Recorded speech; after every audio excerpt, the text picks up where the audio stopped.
Bwana Junet Mohamed, mimi nilikuwa nimekupenda lakini nimeona wewe ni mtu mwingine ovyo zaidi. Ukiguza Babu Owino umeguza Luos. We will not allow you to frustrate Babu Owino. We will not allow you to sabotage Babu Owino. In fact, ukicheza wendo utakimbia wa kwanza before Babu Owino. Sisi hatuwezi ongozwa na malsababu bwana. Kama ni mbaya sasa itabidi tukwambie hiyo jinga. Wewe ni oria mgani mwenye anakuja kupanga Wajaluo? Wewe ni oria gani anataka kupanga Wajaluo? Unapanga Wajaluo namna gani? Hapana kuja na mbele yako ukitufrustrate, ukituintimidate, eti tutakimbia. Tutakimbia tuende kwa mama yako. Tutakimbia tuende Somalia. We are here to stay, Bwana Junet Mohamed. Supporting William Ruto 2027 we as Luo will be more cumbersome. Supporting Ruto 2027 itakuwa kama kupanda crocodile. Sasa wale wenye wanasema ati Ruto tena 2027, nyinyi nyote ni wajinga yote. Wajinga. Sasa hii hata kuweka 100 kwa mfuko ni shida. Alafu unakuja hapa unasema ati tuna support Ruto. We will never do that. Heri tuchague umbwa mwenye atatengeneza uchumi. Honorable Babu Owino is a threat to Raila Amolo Odinga and the entire Kenya Kwanza and ODM combined. Why am I saying so? If you listen to the video carefully, Junet Mohamed is being warned not to attack Babu Owino.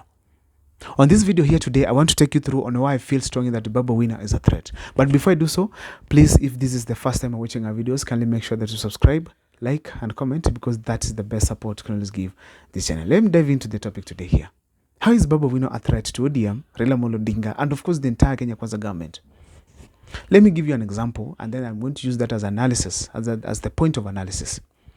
Imagine today Babu Owino and Ndindi Nyoro stands for presidency in 2022. Babu Owino, Ndindi Nyoro ticket. Babu Owino as a deputy, Ndindi Nyoro as a president, or whichever way. One thing that we have to accept, it is that Babu Owino will take almost more than 50% of the votes from Nyanza.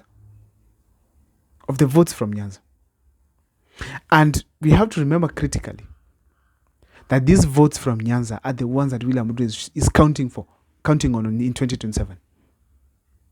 Assuming we don't go for presidency, if Babu Owino decides to support a certain leader come 2027, perhaps it goes for the gubernatorial seat in Nairobi, it is very clear that the youths are going, particularly the people from Nyanza, are going to listen to him. And that means Babu Owino will take the day. Raila Amolo Odinga, William Ruto will get nothing good or nothing significant. Therefore, Babu Owino is a big threat. Why will Babu Owino have the opportunity and the capacity to drive the crowd and even decide where the voting bloc is going to head to? Why? When Raila Amolo Odinga joined hands with Uhuru Kenyatta, Babu Owino doubted even their marriage until 2022. Babu Owino was against it. He has been now more against the association of William Ruto and of course Raila Amolo Odinga. He is castigating it completely and saying that this is not genuine and they don't want it. He even registered that publicly to even Raila Amolo Odinga himself. So it is a very clear indication that Babu Owino does not want anything to do with William Ruto. And as we speak today here, Kenyans are tired of William Ruto. So any slight instigation by the leader that vote against this person, it's likely to happen. And William Ruto will not get the votes the way he expects. So therefore, before 2027, William Ruto must ensure that he's either working with Babu Owino or Babu Owino will finish him completely, because William Ruto has already dumped the mountain region. He's now eyeing Western and Nyanza and the coast. And the moment Babu Owino comes in Nyanza, the numbers go down. And considering the number of youths in the country who listen to Babu Owino, and of course who are planning to vote against William Ruto, then it's going to be very hard for William Ruto to do anything as far as winning the general election in 2027 is concerned. So as we speak today here, Babu Owino is a serious threat. Now, Babu Owino is a third-term member MP. And as we speak today, Babu Owino is seriously engaging in local and grassroots politics. There's a time he moved across the country, particularly in Nyanza, and his popularity was carrying. Most of the people around Raila Amolo Odinga were like, Babu Owino is taking over the ODM party. He's taking over our influence. And they don't want him completely. So as we speak today here, Babu Owino has the influence that none of the ODM members has more than him, except Raila Amolo Odinga. For instance, maybe he's the only one. But as we speak today, most of the people in Nyanza listen to Babu Owino. And Babu Owino is the most popular ODM member of parliament across the country. We have to accept that. So if you check critically, Babu Wino's influence, if it comes to the voting, and then people listen to him, is a threat to the ODM party and is a threat to the entire Kenya Kwanza, because the Kenya Kwanza people are depending on ODM support base. That's the first one. Now, Babu Wino is also a threat on this basis. He might not vie for gubernatorial seat. He might not go for even the presidential seat. But in a scenario where he participates in campaigns the way he used to participate for Raila Amolo Odinga, and in this campaign team that is participating is against William Ruto, then it's clearly going to happen that the support base of Raila Amolo Odinga is completely going to ignore Raila Amolo Odinga's directives and concentrate on Babu Wino, because Babu Wino is taken as the current generational leader that people have.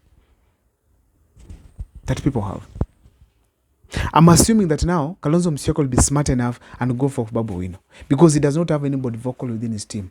If Kalonzo Musyoka gets Babu Wino to his team, go and campaign with him at the coast, together with someone like Mike Mbuvi Sonko. I'm telling you, Nairobi and Mombasa, it's fixed. Luo Nyanza, it is fixed. It is fixed. So therefore, it is very clear that Babu Wino is a very serious threat that, of course, everybody has to take into account. Because if William Ruto does not do so, probably has to count, he has to forget the Luo Nyanza votes in terms of the support he expects. Because Raila Amolo Odinga will not be in the campaigns. It's Babu Wino who will be there. Joho is a campaigner, but he's a cabinet secretary. He'll be termed until 2027. Therefore, it will be very clear the person to participate in campaigns, the Babu Wino. And if Babu Wino is ignored at this point, William Ruto must be prepared to pack and go. It's going to be shameful that he's going to go home with all these powers that he has. Another thing I want to say is this. As we speak right now, most of the youths are against William Ruto.